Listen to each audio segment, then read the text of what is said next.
पूरे देश में होगा रावण दहन, पर इन जगहों पर रावण दहन नहीं होगा। कारण जानकर आप चकरा जाएंगे और आपका दिमाग हिल जाएगा। क्या आप जानना चाहेंगे कौन सी है ये जगह जहाँ पर रावण दहन नहीं होता है? तो कहानी को पूरा ज़रूर देखिएगा। भारत त्योहारों की भूमि है। यहाँ हर मौसम, हर अवसर और हर परंपरा का एक उत्सव है। इनमें से एक सबसे बड़ा और लोकप्रिय त्यौहार है दशहरा। जब पूरे देश में रावण का पुतला दहन करके बुराई पर अच्छाई की जीत का जश्न मनाया जाता है, तो हर किसी के मन में यही सवाल होता है कि आखिर क्यों रावण का पुतला जलाया जाता है। बचपन से हम यही सुनते आए हैं कि रावण का अहंकार, उसका अहितकारी रूप और उसके द्वारा माता सीता का हरण ही उसकी हार की वजह बना। भगवान श्री राम ने उसका वध करके धर्म की रक्षा की और तभी से दशहरे के दिन रावण दहन की परंपरा शुरू हुई। लेकिन क्या आप जानते हैं कि हमारे देश में कुछ ऐसे स्थान भी हैं जहां दशहरे के दिन रावण का पुतला नहीं जलाया जाता? यह सुनकर पहले तो हर कोई चौंक जाता है, लेकिन जब इसके पीछे के धार्मिक, सामाजिक और सांस्कृतिक कारणों को समझते हैं तो लगता है कि परंपराएं कितनी गहरी और बहुआयामी होती हैं। रावण एक ओर तो त्रिलोक विजेता, लंका का राजा और अहंकारी राक्षस राजा था, लेकिन दूसरी ओर वह शिव का परम भक्त, महान विद्वान और संगीत का अद्वितीय ज्ञाता भी था। उसकी इसी जटिल छवि की वजह से भारत के कई हिस्सों में आज भी लोग रावण को सिर्फ खलनायक के रूप में नहीं देखते, बल्कि उसे देवत्व, श्रद्धा और ज्ञान का प्रतीक भी मानते हैं। इसलिए भारत में 5 प्रमुख जगह ऐसी हैं जहां दशहरे पर रावण दहन नहीं होता, बल्कि वहां रावण की पूजा और सम्मान भी किया जाता है। यह बातें जितनी रोचक हैं, उतनी ही गहरी भी हैं। तो चलिए जानते हैं ऐसी 5 जगहों के बारे में।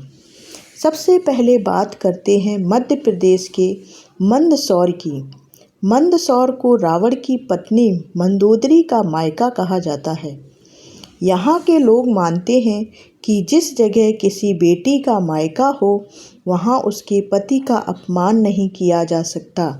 इसलिए दशहरे के दिन यहाँ रावण का दहन नहीं किया जाता। यहाँ परंपरा सैकड़ों सालों से चली आ रही है और आज भी उतनी ही दृढ़ता से निभाई जाती है। यहाँ के लोग मानते हैं कि चाहे रावण कितना भी बड़ा दोषी क्यों ना हो, मगर वह इस भूमि का दामाद है और दामाद का अनादर इस क्षेत्र की परंपराओं के खिलाफ है। यही कारण है कि मंदसौर में दशहरा मनाने का तरीका देश के बाकी हिस्सों से बिल्कुल अलग है। यहाँ लोग रावण को जलाने की बजाय उसकी याद करते हैं और उसकी विद्वता, उसकी शिव भक्ति और उसकी ताकत को मान देते हैं। अब दूसरे नंबर पर आते हैं उत्तर प्रदेश के नोएडा के पास स्थित विषरख गांव। यह गांव रावण की जन्मभूमि माना जाता है। कहा जाता है कि विषरख में ही रावण का जन्म हुआ था और यहीं उसकी ननिहाल थी। इसलिए इस जगह के लोग रावण को बुरा नहीं मानते। उनके लिए रावण कोई राक्षस नहीं, बल्कि उनका पूर्वज है। विषरख में दशहरे के मौके पर ना तो रावण दहन होता है और ना ही उसका अपमान किया जाता है, बल्कि यहाँ पूजा पाठ करके रावण की आत्मा की शांति के लिए प्रार्थना की जाती है। यह परंपरा पीढ़ियों से चली आ रही है और आज भी यहाँ के लोग इस पर गर्व करते हैं कि उनके गांव को रावण की जन्मभूमि कहा जाता है। इसके बाद बात करते हैं महाराष्ट्र के गढ़चिरौली की।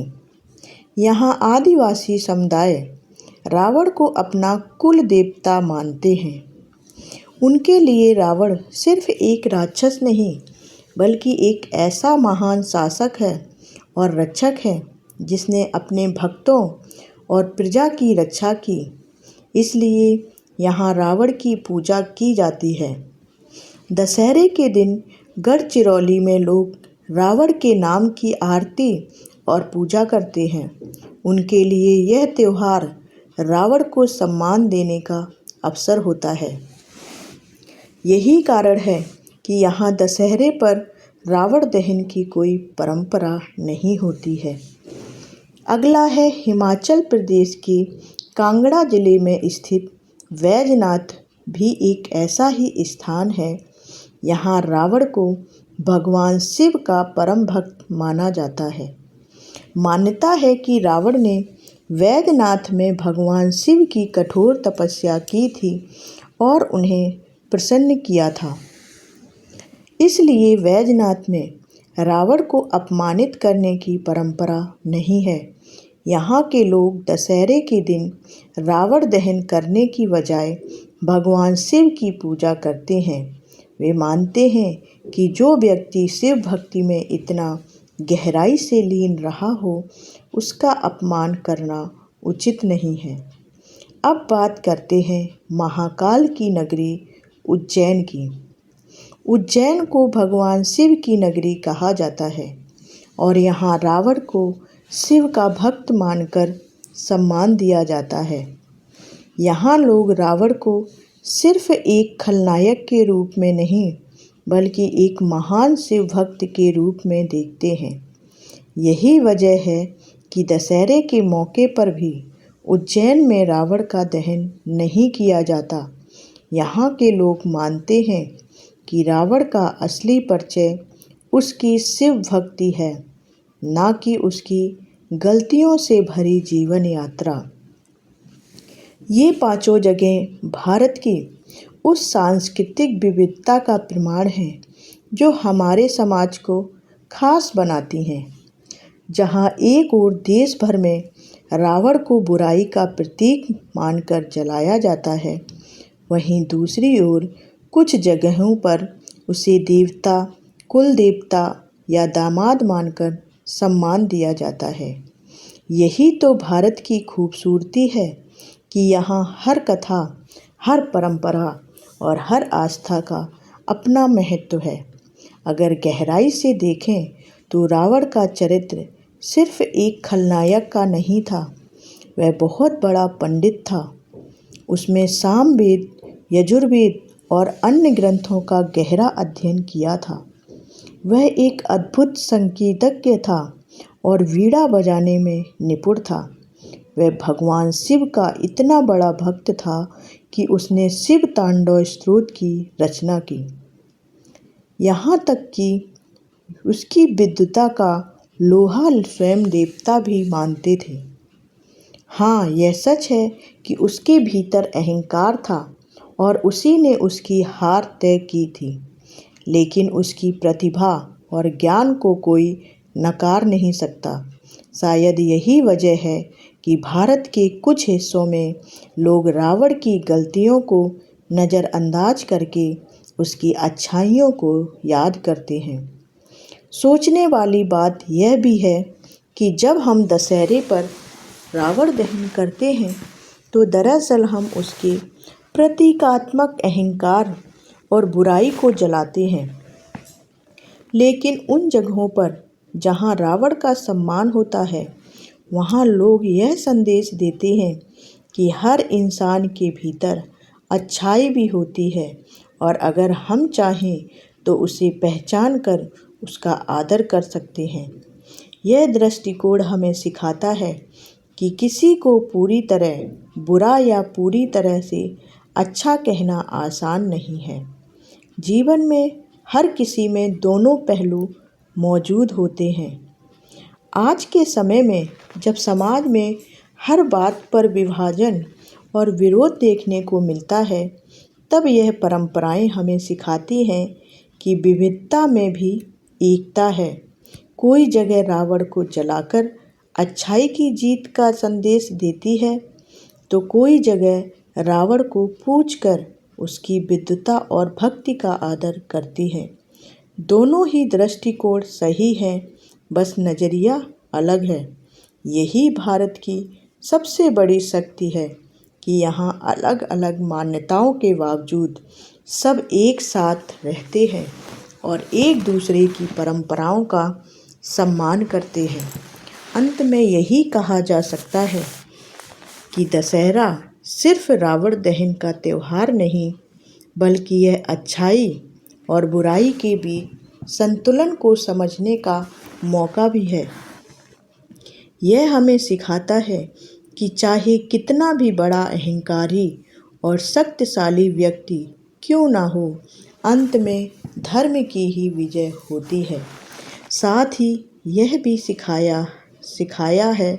सिखाता है कि हर व्यक्ति की अच्छाइयों को पहचानना और उनका सम्मान करना भी उतना ही ज़रूरी है। रावण की कहानी हमें यह संदेश देती है कि ज्ञान, भक्ति और शक्ति होने के बावजूद अगर अहंकार हावी हो जाए तो पतन निश्चित है।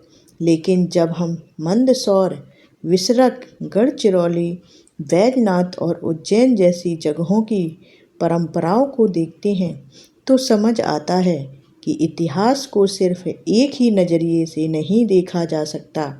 हर कहानी के कई पहलू होते हैं और हर पहलू से हमें कुछ नया सीखने को मिलता है। यही कारण है कि भारत में एक ही त्यौहार अलग अलग जगहों पर अलग अलग रूपों में मनाया जाता है। कहीं रावण का पुतला जलता है, कहीं उसकी पूजा होती है, कहीं उसे बुराई का प्रतीक मानकर मिटा दिया जाता है, तो कहीं उसे कुल देवता मानकर सम्मान दिया जाता है। यही विविधता भारत की असली पहचान है। तो इस बार जब आप दशहरे पर रावण का पुतला जलते हुए देखें तो एक बार उन जगहों को भी याद कीजिए जहां रावण का सम्मान किया जाता है। सोचिए कि यह परंपराएं हमें क्या सिखाती हैं और कैसे हमारी संस्कृति को और भी समृद्ध बनाती हैं। क्योंकि भारत में त्योहार सिर्फ उत्सव नहीं होते, वे जीवन की गहरी शिक्षाएं भी देते हैं। तो हमारी ये कहानी आपको कैसी लगी? आप ये कहानी अपने दोस्तों और परिवार के लोगों को ज़रूर शेयर करें।